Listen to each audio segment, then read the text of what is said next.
Amigas, amigos del Ciudadano, bienvenidos nuevamente a este espacio de entrevistas. Gracias por mantenerse en nuestra sintonía.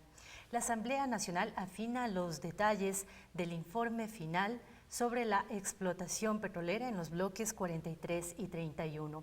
Varias comisiones han emitido informes previos que avalan la explotación petrolera en el Yasuní. Para hablar precisamente sobre este tema, contamos con la presencia del asambleísta Beethoven Chica. Él es miembro de la Comisión del Régimen Económico. Asambleísta, bienvenido al Ciudadano. Sí, muy buenos días, un abrazo a todos. ¿Cuándo se presentará este informe final ante el Pleno de la Asamblea Nacional? Consideramos que la próxima semana tiene que estar listo ese informe de acuerdo al procedimiento establecido en la Ley Orgánica de la Función Legislativa, más aún cuando tenemos que revisar la fundamentación de la petición enviada por el Ejecutivo, por el Presidente de la República. Entendemos que está previsto también la comparecencia de la ministra del Ambiente y también del ministro de Recursos Naturales No Renovables para que absuelva algunas inquietudes de los legisladores. Sí, ha sido un debate intenso dentro del bloque de Alianza País al interior de la bancada. Se ha dado este debate, así como también en las diferentes comisiones especializadas que en este momento están discutiendo y elaborando sus informes para fundamentar o argumentar el contenido del informe que presentará la Comisión de Biodiversidad al Pleno de la Asamblea Nacional. Luego, en el Pleno de la Asamblea Nacional también se abrirá nuevamente el debate para todas las bancadas, las diferentes bancadas que coexisten dentro de la Asamblea Nacional, y en base a los dos debates, a un primer debate y a un segundo debate, pues acogiendo los criterios de todos los legisladores de la Asamblea Nacional, pues se tomará un informe final que será votado y se tomará en consideración ese informe final. Asimismo, varias organizaciones sociales, populares, estudiantiles han manifestado su deseo de participar en esta propuesta. Precisamente irán este miércoles. Sí, yo creo que es importante el escuchar a los sectores. Si en algún momento estábamos tratando la ley de minería, escuchamos al sector minero, que es importante desde las propias experiencias, desde sus propios accionar diario, ir escuchando la sabiduría que tienen en torno a las ramas en donde superviven o viven o coexisten. Y en ese sentido es importante escuchar también a todos los pueblos, inclusive de la Amazonía. La Amazonía siempre ha sido la última rueda del coche, si no es por este gobierno, el gobierno de la Revolución Ciudadana, que recién se comienza a ver inversión en la Amazonía ecuatoriana. Antes únicamente se explotaban nuestros recursos naturales no renovables, y no existía absolutamente nada en retribución a esos recursos que brindaba la Amazonía hacia el Estado ecuatoriano, y el centralismo absorbente de la política pública de Quito y Guayaquil eran los que aprovechaban nuestros recursos naturales de la Amazonía como ecuatorianos, y simplemente no había esa retribución. Recién en el gobierno de la Revolución Ciudadana usted comienza a ver inversión en obra pública, comienza a ver inversión en salud, en educación, comienza a haber inversión en las comunidades de los pueblos ancestrales. Anteriormente niños morían con parasitosis porque no tenían atención médica en las comunidades Shuar, Achuar, Siona, Secoya, Cofán, Guao, de la Amazonía. Eso sucedía.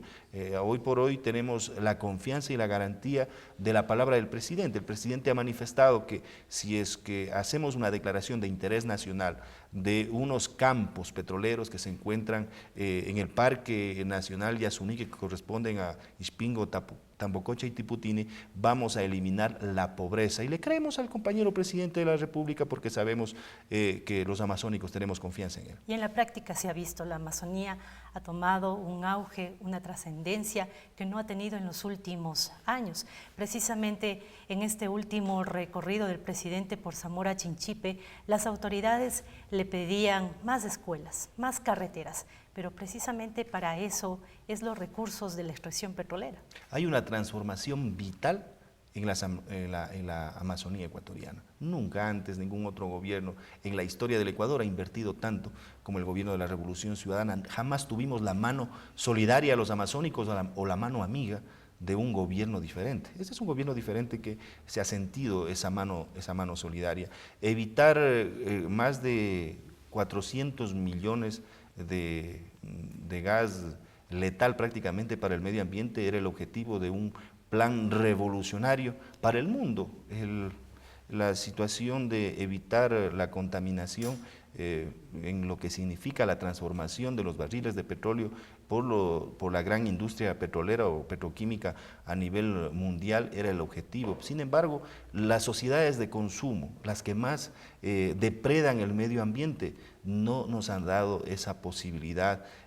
Los estados, son apenas 18 estados que en el mundo contamina más del 80%. Imagínese usted que más intervención económica existe en lo que significa la industria para la muerte, en hacer armas para que se elimine el ser humano, que para estos proyectos maravillosos que tienen un contenido netamente de ayuda, de protección al medio ambiente y de ayuda social. Eso no ha existido, esa corresponsabilidad de estos países industrializados que lo han dañado todo, han dañado el suelo, han dañado la biosfera, han dañado el agua, han dañado los mares, han perforado la capa de ozono. Sin embargo, los que más contaminan jamás tuvieron la iniciativa de tener esa corresponsabilidad y ayudarnos con el tema del Yasuní para dejar el petróleo bajo el suelo. Hoy nos vemos prácticamente en la disyuntiva de sacar ese petróleo de manera responsable para combatir la pobreza que tienen todas las comunidades de todo el Estado ecuatoriano, y allí vamos nosotros a hacer un análisis reflexivo desde la Asamblea Nacional para poder valorar la fundamentación del Ejecutivo para declarar de interés nacional esta área mínima del Parque Nacional Yasuní y poder, lógicamente, combatir los males que nos aquejan a la sociedad ecuatoriana en este momento. En este análisis reflexivo asambleísta ha surgido una preocupación en los legisladores y también en toda la sociedad ecuatoriana. ¿Qué va a pasar con los grupos no contactados cuando inicie la explotación petrolera? Mire, los grupos no contactados tienen alrededor de 1 millón de hectáreas intactas para ellos. Son grupos nómadas, no tienen un asentamiento singularizado, están en permanente recorrido, y en ese sentido pues vamos a respetar su cosmovisión, el decidir por su cuenta ellos seguir en ese ambiente, pues vamos a respetarlo. No hay mejor cosa que cuando luchamos por la naturaleza, luchamos por el medio ambiente, hay que luchar por el elemento principal que tiene la naturaleza, que tiene el medio ambiente, que es la felicidad humana, y en ese sentido yo creo que debemos trabajar con un justo equilibrio, respetando lógicamente las costumbres, las tradiciones y a esos pueblos ancestrales que han decidido por su propia cuenta el tener un aislamiento voluntario. Eso lo tenemos absolutamente claro, no queremos perjudicar a ninguna sociedad o a ninguna cultura o a ningún grupo étnico que ha decidido aquello, pero lo que sí queremos por sobre todas las cosas, que entendamos que esta no es una lucha entre ecuatorianos contra ecuatorianos. Esta es una lucha de todos los ecuatorianos en contra de la pobreza, en contra de la adversidad de nuestros pueblos, en contra del abandono que han tenido por parte de las políticas públicas por anteriores gobiernos, y este gobierno quiere intervenir de esa manera.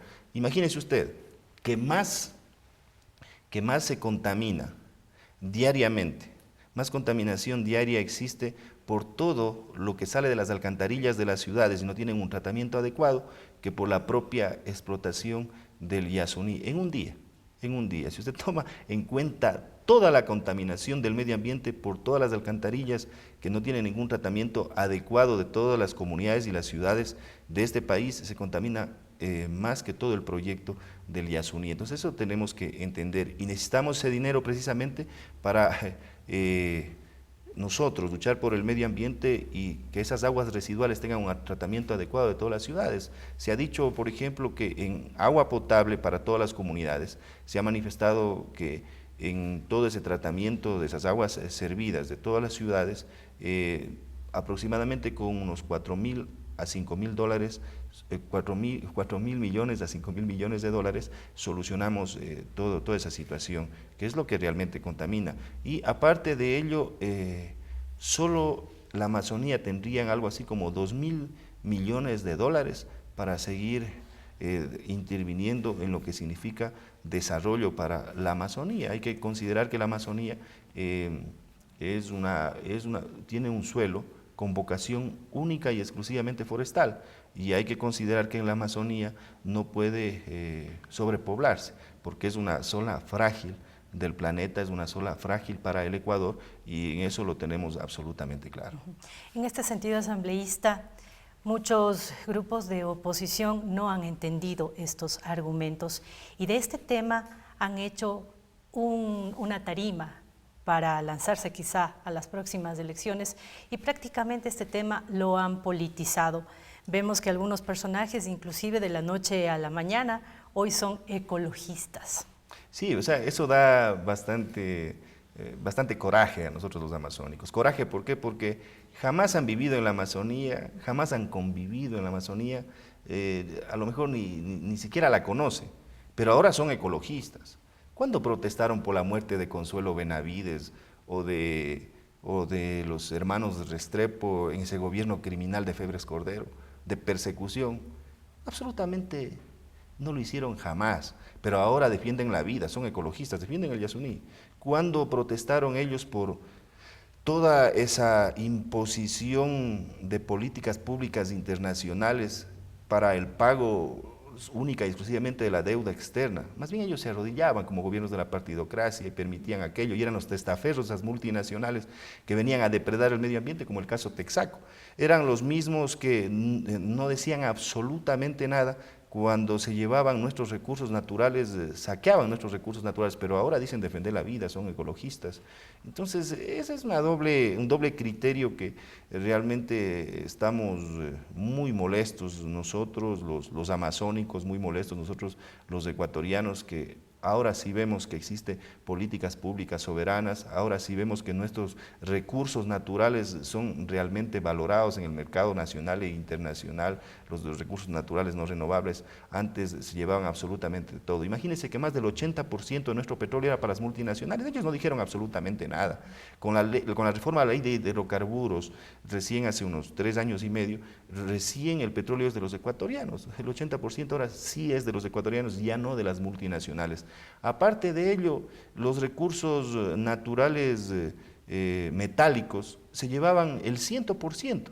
Las multinacionales o las personas que hacían ese tipo de explotación se llevaban el 100% y no dejaban absolutamente nada para el Estado ecuatoriano. Hoy por hoy tienen la obligación constitucional de dejar más del 50%, porque esos recursos ahora sí son nuestros, y esa ha sido la política soberana del gobierno de la Revolución Ciudadana. Además, necesitamos ese petróleo que va a salir de una mínima parte de todo el territorio del ITT, de Ispingo, Tambococha y Tiputini, para transformar ese petróleo, transformar de una manera soberana. Ahora no va a haber imposición de multinacionales para llevarse ese petróleo. Tenemos una refinería del Pacífico que necesitamos de toda la producción petrolera para crear lo que significa la petroquímica, para tener nuestros propios plásticos elaborados en el Ecuador, para tener nuestros propios cauchos elaborados en el Ecuador, para tener nuestras propias breas elaboradas en el Ecuador, para tener nuestra propia tela elaborada en el Ecuador y no importar esos productos. Nosotros vamos a transformar esa materia prima en productos con tecnología que nos permita tener un valor agregado y poder exportar ya producción con valor agregado, y eso significa que más divisas, más dólares vengan al interior de la economía nacional para salir de la pobreza. Ahora, frente a esta oposición de minúsculos grupos que ahora dicen ser ecologistas, hay un apoyo contundente de la ciudadanía, de organizaciones sociales. Últimamente apreciamos el pronunciamiento de los alcaldes de Zamora Chinchipe que se unen a esta iniciativa de explotación responsable.